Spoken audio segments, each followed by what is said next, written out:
కాటకాయలు కావాలంట 5 పట్టుకో 5.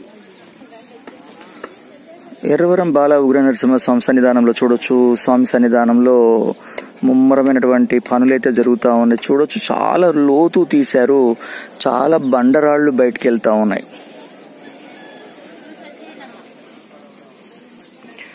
స్వామి వారి యొక్క ఎదురు భాగంలో గోపుర నిర్మాణం కోసం అయితే పనులైతే జరుగుతూ ఉన్నాయి. ప్రస్తుతం చూసినట్టయితే ఇక్కడ పెద్ద పెద్ద బండరాళ్లు అయితే మనకి స్వామి ఆలయ కింద బయటపడతా ఉన్నాయి. చూడొచ్చు, పెద్ద బండరా ఇది. చాలా